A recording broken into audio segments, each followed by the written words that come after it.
Another NASCAR show here on the Edge DFS. This time we are talking Bristol. Let's get into it.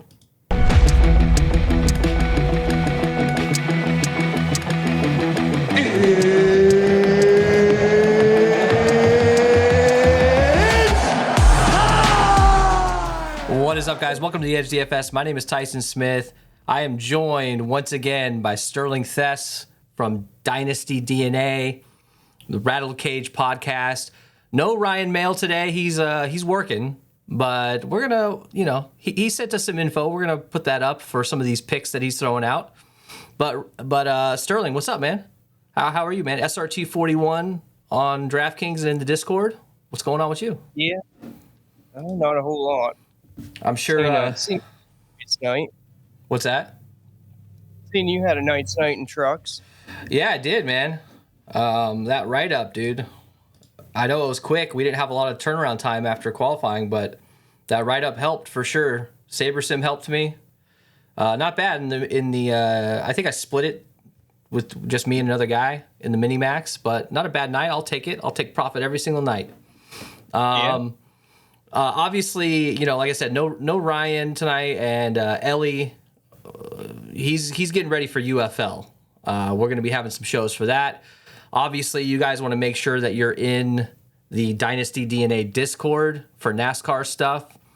And if you're looking forward to UFL, make sure you jump into the Edge DFS Discord as well. Now, before we start this off, Sterling, you guys are going to be doing a live show Sunday morning, right? What time are you guys doing that, and what's going on with that?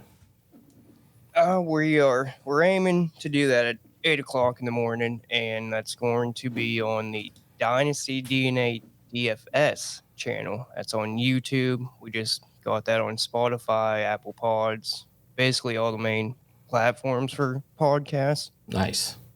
So that's a good complimentary piece to this. If you guys are watching this, early Sunday morning or Saturday night, make sure you jump on there because you guys can ask them questions. But if you didn't catch that show, make sure you're in the Discord and following these guys on everything.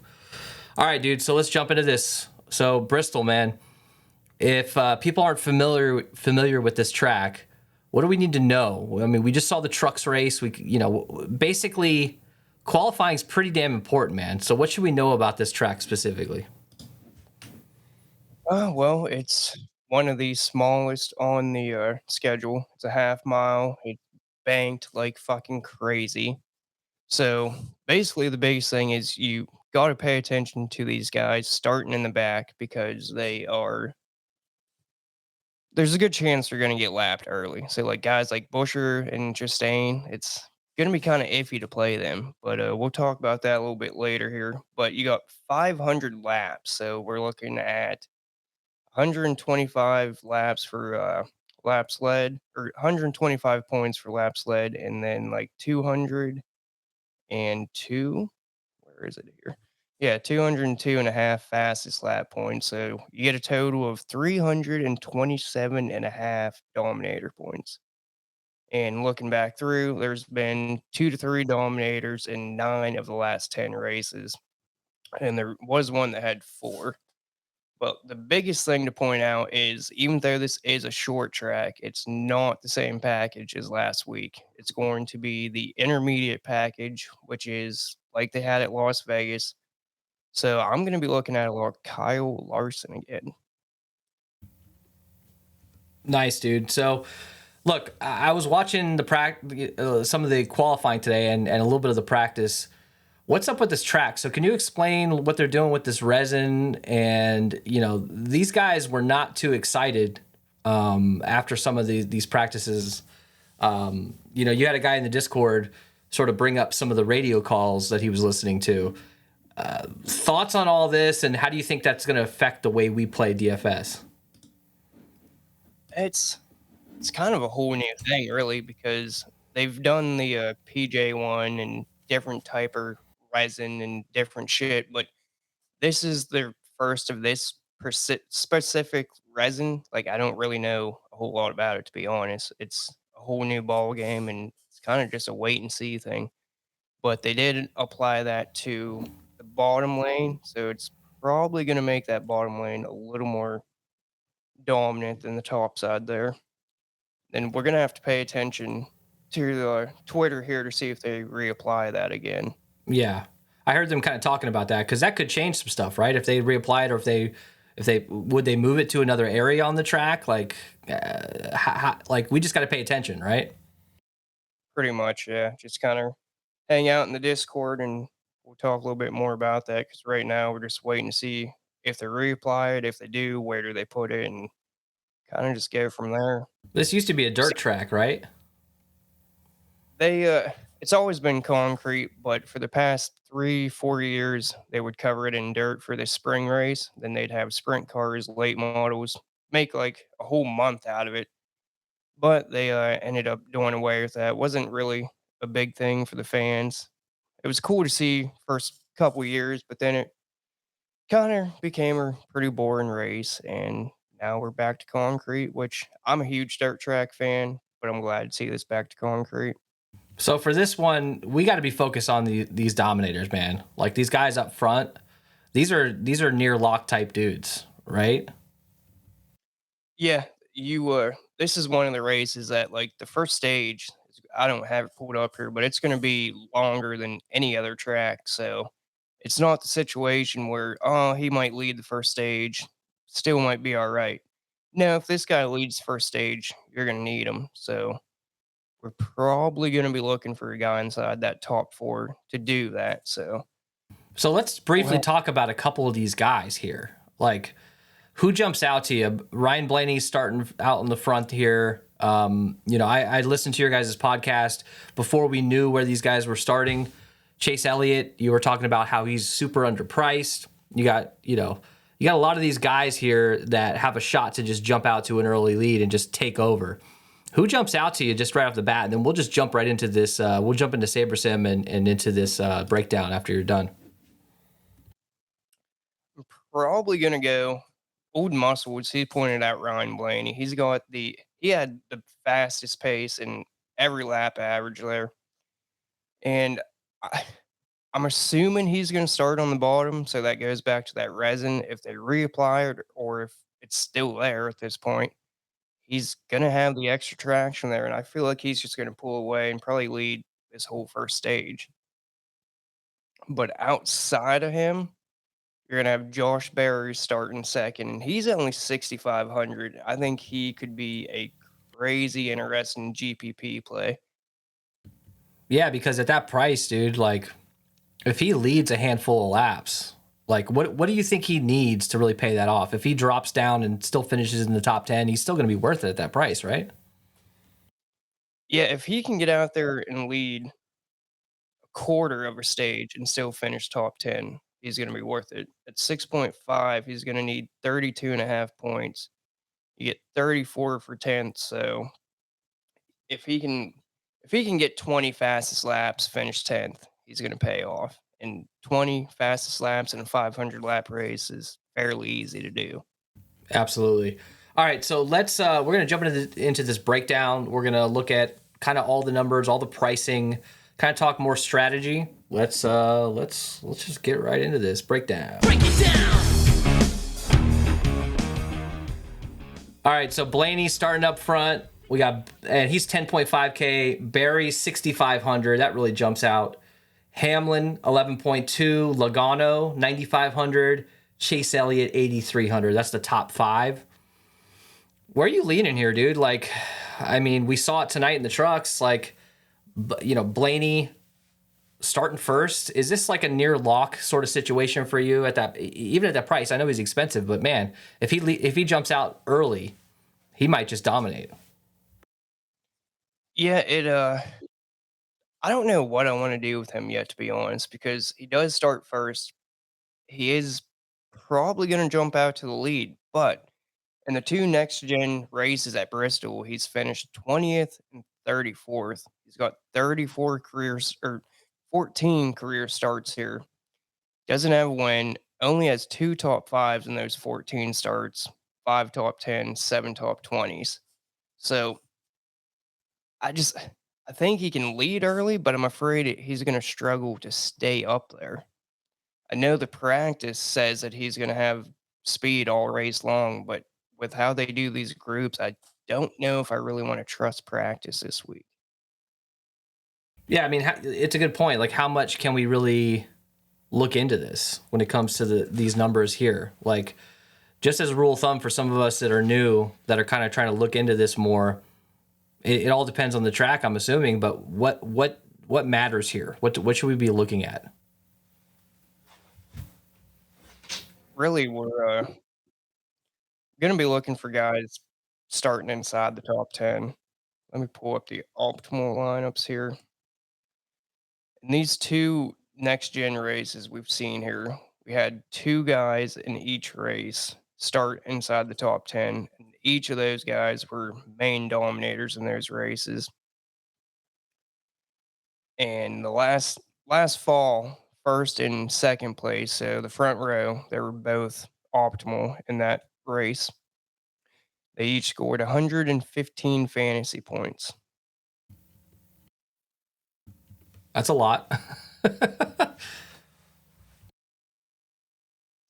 Yeah, I have all the optimal lineups going back to their 2018 spring race, and they almost all of them scored in the high 400s or low 500s. So we're looking for a couple guys to score over 100 points, and then a couple other guys to be like 70-ish.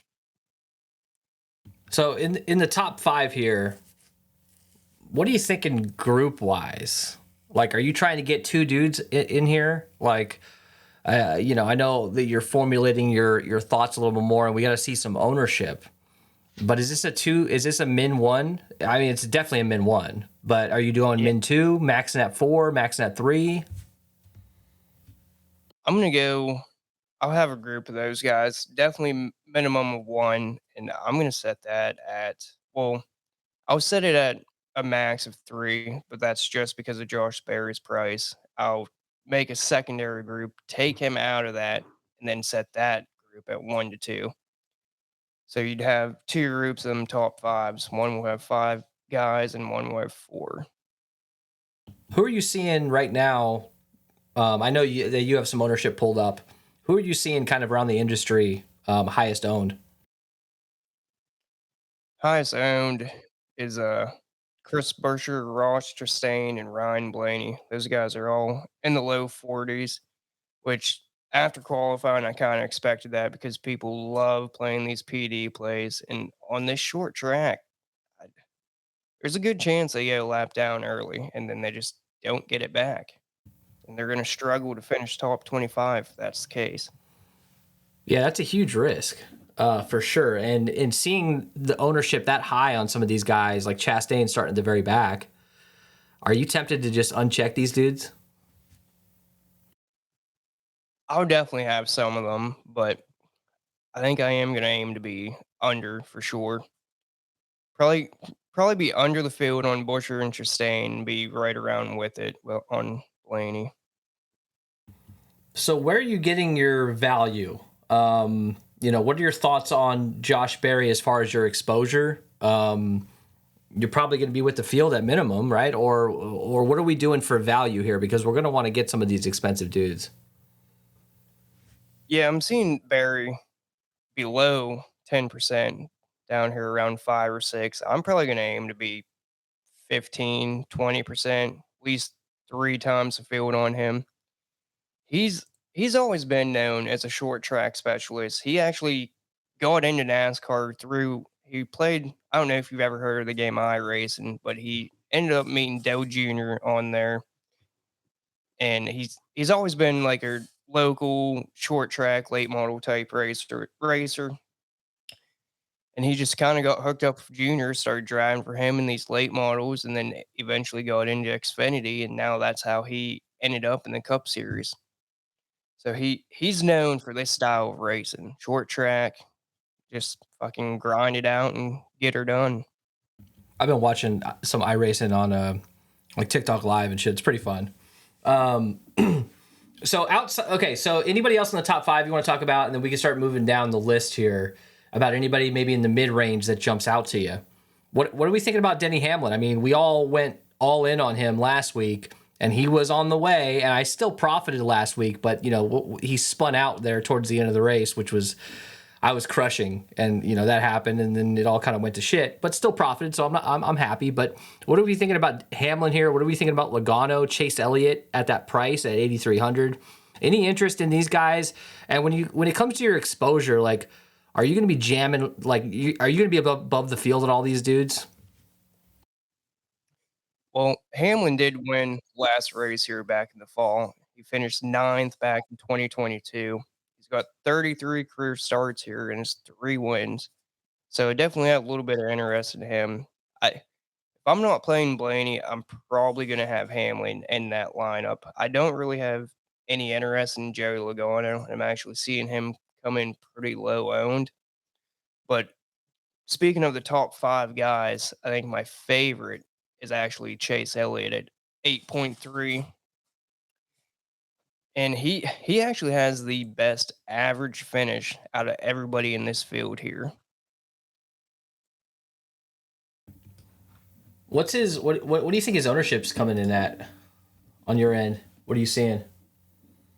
Right around 25% for him, which I'll aim to be slightly over that. When it comes to ceiling, according to these sims on SaberSim, which, by the way, guys, if you aren't using SaberSim, you might want to check it out. I think they have a 5-day trial. We're not sponsored by them, but I love this tool. It looks like Ryan Blaney is getting the highest ceiling as far as 99th percentile. And then you got Denny Hamlin next, and then Chase Elliott after that. And, Josh Berry is kind of up there in the 90s as far as the ceiling, but it drops off pretty heavily after that. When we get outside the top 5, what are some guys that you're interested in? Obviously, we're going to have to sprinkle in a bunch of dudes here. We can't just play all dudes in the top 5. Well, I guess no, we can't. Math. Briscoe, McDonald, McDowell, Byron, Wallace, Kyle Larson, dude. He's on the thumbnail. We got to talk about him, right? So, Christopher Bell looked good last week. Does that translate to this week? Where are we here in this maybe 5 to 10 range or 5 to 12 range? Larson, he's going to be my favorite play this week. He won the last race here, finished 9th in the other next gen race here, or misread that. Larson has finished top 5 in both next gen races here.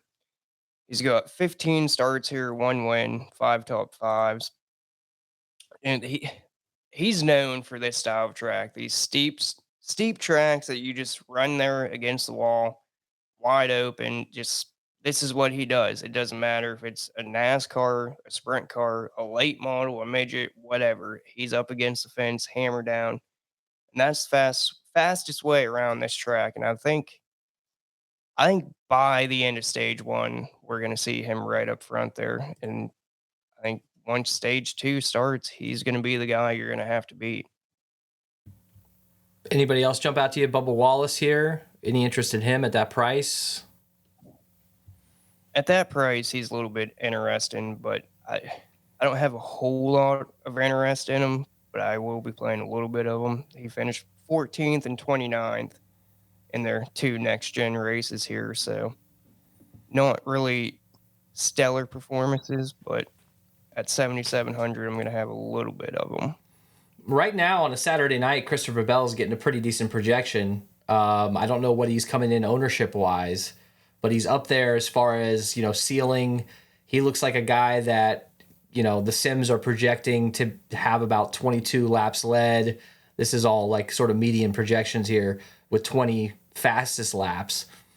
What are we doing with Bell at 11K? He's one of the most expensive dudes on the slate, probably behind Larson here.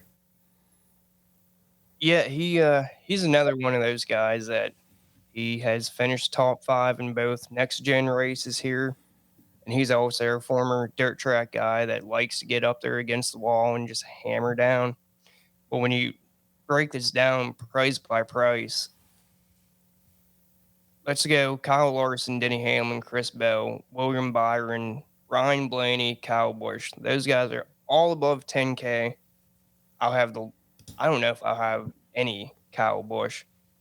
And then these high priced guys are kind of tough. Actually, I'm gonna go with Kyle Larson and Christopher Bell as my favorites if you're paying up for somebody here. Not as high on Denny Hamlin. I just I'm not against playing them. I just something just I don't know. Something just doesn't sit right with me with him right now. Something deep down, you got a feeling about it.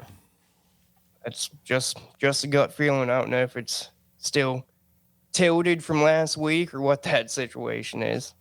So, what do you think about Bush's ownership projection? Is this a GPP play potentially, or is his ownership going to be up there just because he's Kyle Busch? It I can see his ownership definitely getting up there because he has the most wins out of everybody in this field. He's got 8 wins and 34 career starts. But the thing about him is in their 2 next gen races here, he's finished 20th and 34th. So, in this new car, he has been garbage at Bristol.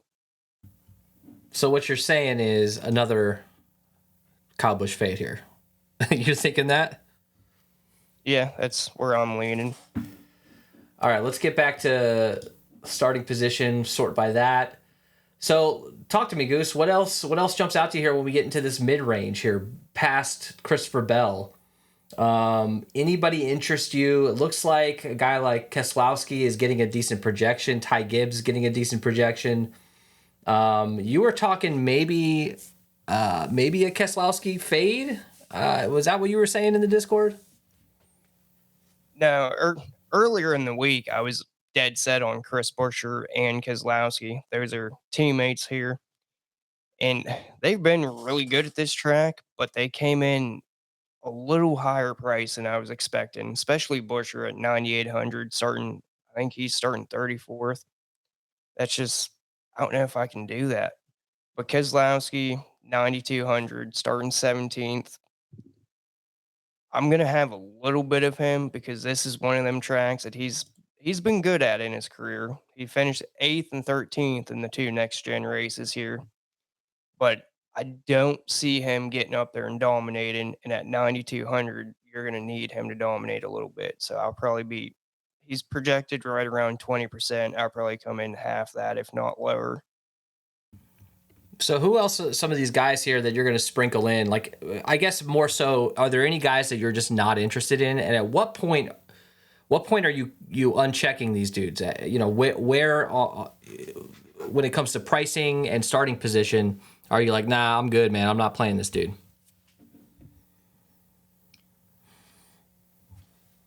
It's You got guys like Zane Smith. He's starting 16th at 5,500. Now he was in the truck race. He is he's kind of in lower tier equipment. He's coming in less than 5% owned. He's one of them guys that I'm not gonna have any of them. And then a guy right below him in starting position is Ty Gibbs, 19th, 8K.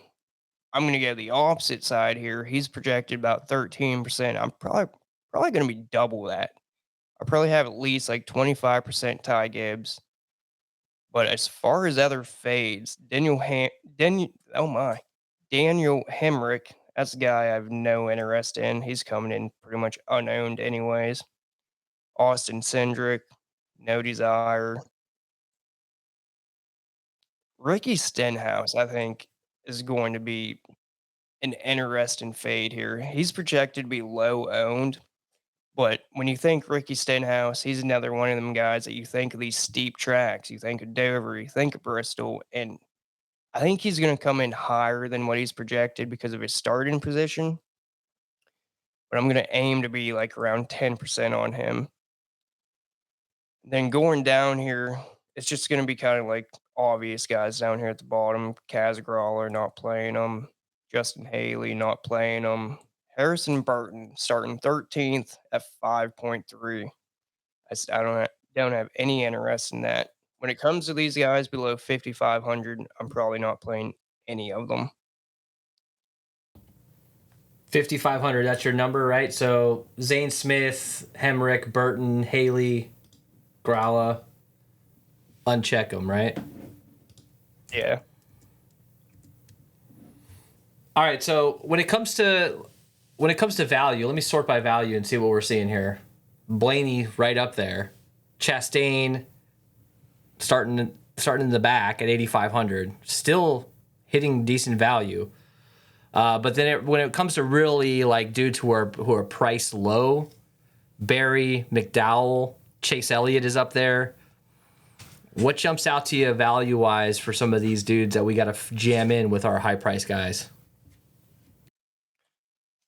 I'm I'm gonna put a lot of stock into the Stuart Hawes cars, which is really scary for me to say because they've been trash in recent years, but they've shown a lot more speed this year. So it's gonna be Josh Berry, Ryan Preece.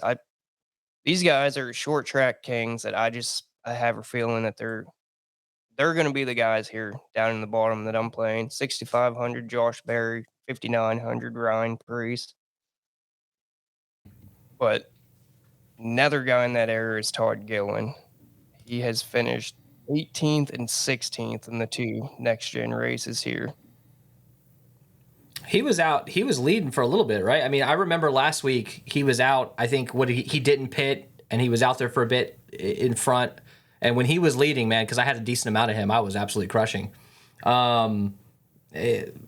Gilliland, interesting, 5,700. Not getting a great projection, so it's not one of these guys who's going to just show up for you if you're just crunching. So maybe give a little bit of a boost to him. Is what you're saying? Yeah, he's starting 24th. I think 20th is worth 23 points, I want to say. So if he can finish top 20, that's 27 points.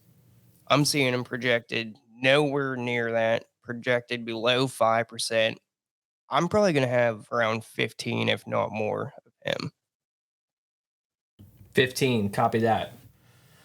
All right, dude. What else do you want to talk about here, man? I mean, got to hit on old Carson Hocevar. He's starting back there, 35th round. Busher and Chastain. He's only at 5,800 though. I think he actually has. I think he has a higher ceiling than Busher and Chastain simply because of his price and the fact that he can get that top 25 and work out a lot better than those guys. I have a feeling it's going to be fade Busher and Chastain.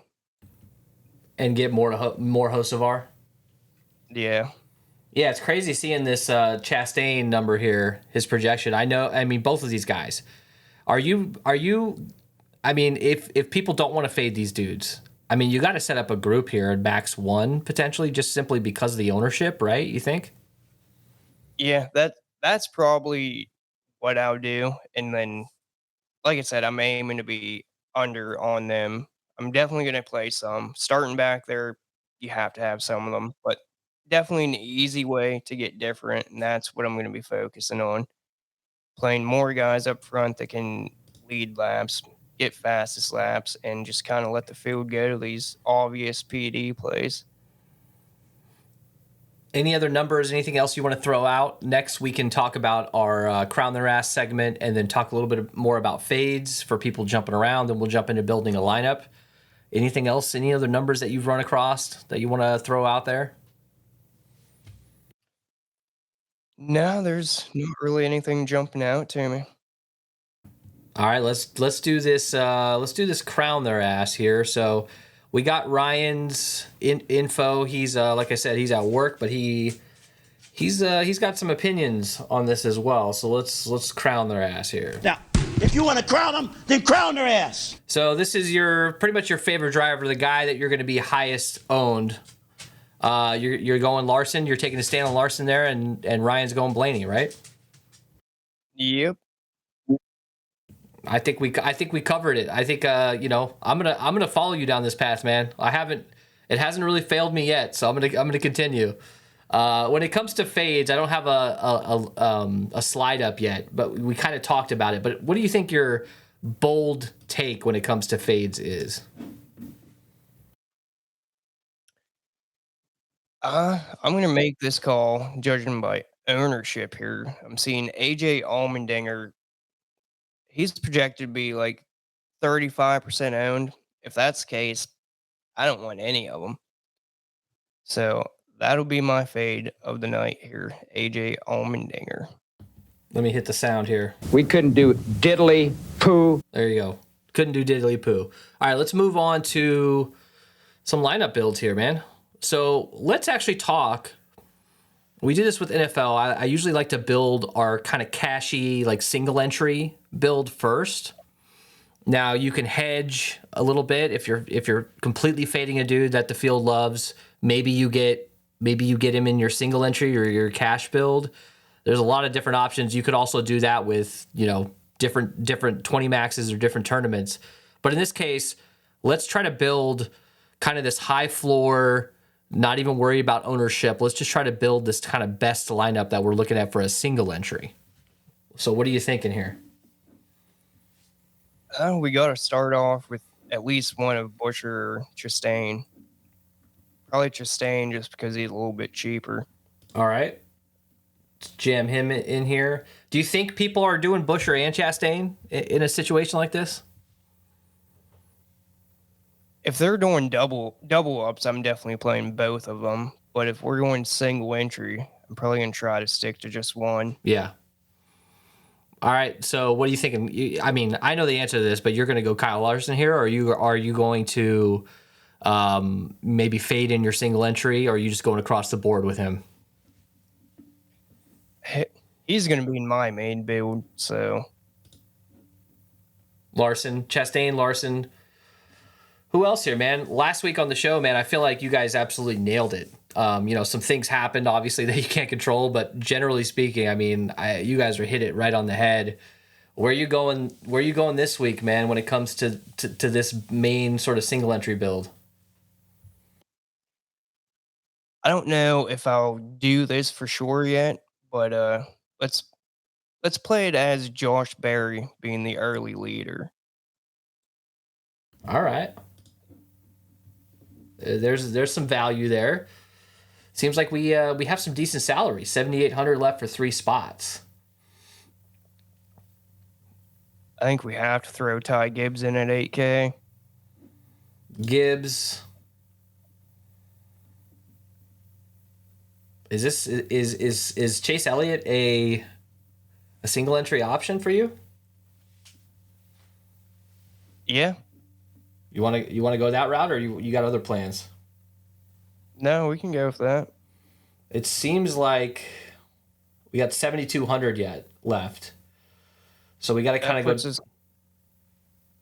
That sets us right at Eric Jones. I actually like that a lot. So Chastain, Larson, Berry, Gibbs, Elliott, Jones. All right, let's try a GPP build. Let's get a little bit more bolder here. Where are you going? Larson?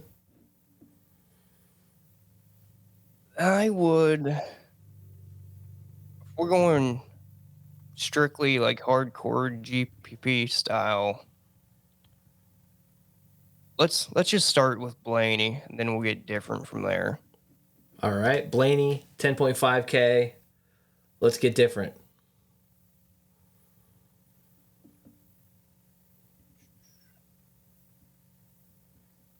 I still like the idea of going back to Ty Gibbs. He's projected to be lower owned than he should be, so.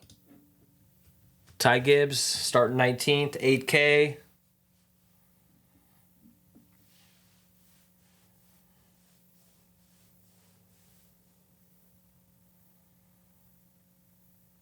Let's go down there and get Ricky Stenhouse. Good old Ricky, 6,600. All right, we got a little bit of salary to play with here. We got one dude in the top 5. Blaney here. We want to grab another one. What are you thinking? Yeah, you got anybody in mind? Are you intentionally?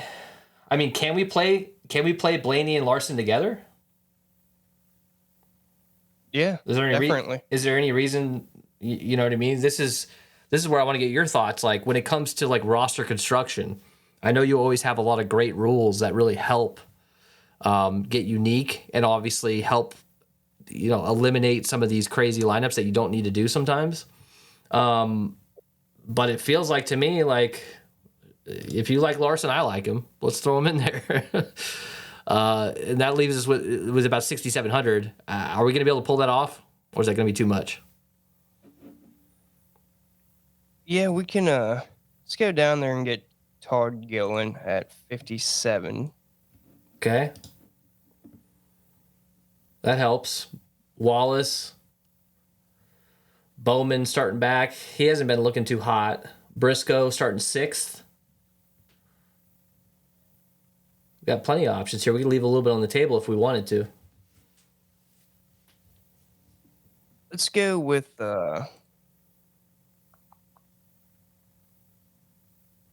I'm up for either one, or Wallace, Briscoe, or Jones again. Let's max it. Okay, let's actually talk about this. So if I max this out and put in Wallace, is this a duped lineup in your opinion? I don't think, no. So still maxing it out.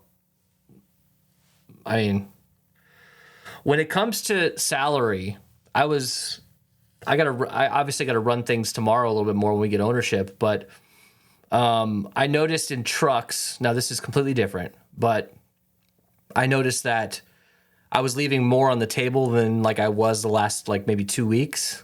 Are you expecting that to happen again this week? And where do you think you'll be when it comes to salary remaining? Are you setting any rules? Are you setting mins? I definitely won't leave more than 1,000, but I might tighten that up to like 500 too, because I'm glad you brought that up, actually, because like I said, I have all the optimals going back to the 2018 spring race, and I'll just start with that one. It used all of the salary, nothing left. The 18 fall race, it left 100 on the table. 2019 used everything. 2019 fall race left 100. The 2020 spring race left 600. The 2020 fall race left 100.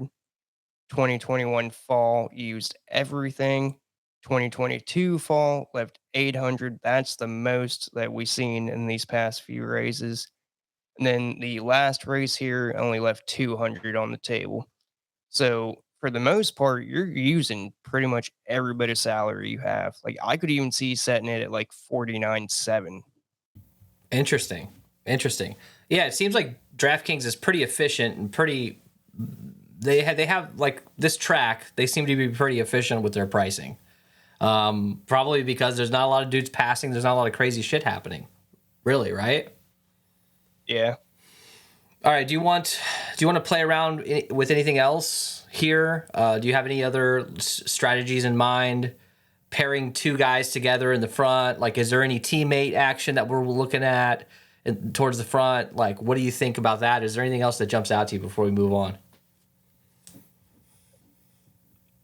No, I mean, I guess one thing we can talk about is the fact that Ryan Blaney obviously starting on the pool, but you have Jerry Logano starting 4th. So we could actually see Blaney take the outside here, so his teammate Logano can give him a little push there on the start, which would bump Josh Berry down to the inside, and that could be interesting. But other than that, I don't really have anything. So let's review here a little bit. Some guys that you're confident that you're going to be over the field with. Well, obviously, things change. We talked about it in the last show. Make sure you're around your computer. What is this, a 3:30 Eastern time race start? We want to be around our computer just in case somebody gets sent to the back, and we got to make decisions from there. If the guys are already towards the back, maybe it doesn't change anything. But if you have a dude up front that gets pushed to the back, that's a potential fade opportunity. And if people aren't paying attention, maybe their ownership will be inflated. So who are some of the guys that you're thinking that you're going to be over the field on if people are jumping around the show? I'm going to be over on Chase Elliott, Kyle Larson, and then if William Byron comes in at their 10% that I'm seeing, I'm going to be over on that too. So basically, I'm looking at Hendrick Motorsports. And let's talk about some guys that you will probably be under the field on or a fade that are going to be relatively owned. Judging by ownership, going to be under Chris Buescher, Ross Chastain, AJ Allmendinger, Alex Bowman. Seeing them as the highest owned, and I'm going to be half the field is my goal on that. Make sure you guys are in the Discord, and the biggest reason is that write-up that Sterling does. It's huge, man. Like, and especially for the Cup stuff where you have a little bit more time, you get pretty detailed. I jump in there and take advantage of that now. I mean, you guys should be charging for that, to be honest. So that's a free Discord. Jump in there, check that out. And obviously, they're doing a live show tomorrow morning around 8 a.m. on the Dynasty DNA DFS channel. That's a new channel. So make sure you're in there. You could chat with them as well as jump into Discord. And these guys, there's a ton of dudes in your guys' Discord who know what the hell they're talking about. It's a huge help. I don't know anything about NASCAR. I've been really getting into it lately. It's a really, really fun sport to watch. DFS-wise, it's the closest thing I'm going to get to NFL Showdown until that comes back. So it's a blast. And these guys, like I've profited pretty much every time unless there's a massive wreck where I have like a 60% owned dude that's out of the field. It's been a huge help. Appreciate you guys. So make sure you guys are in there. Anything else to add here, Sterling? Anything else to plug before we get out of here? The Dynasty DNA underscore Twitter. Get in there. You can find that Discord link, and that's pretty much it. Love it. Next week, we probably should have Ryan back, right? He doesn't work next week? Yeah, he'll be back. We're going to try to do this show every week for you guys. So throw us a like, comment down below if there's anything you want to see us do differently on this show. And make sure you throw us a like here. Let's get it up to 50 likes. We had a really good response from the first show we did last week. Let's get up to 50 likes. Appreciate you guys. Hit that subscribe button. Like I said, we're going to be doing UFL content here coming up soon. There's a huge edge. If you guys aren't entering, NASCAR or NBA satellites into that main contest for the UFL, you guys are missing out. There's a lot of money left on the table there. We'll see you guys later. Appreciate you.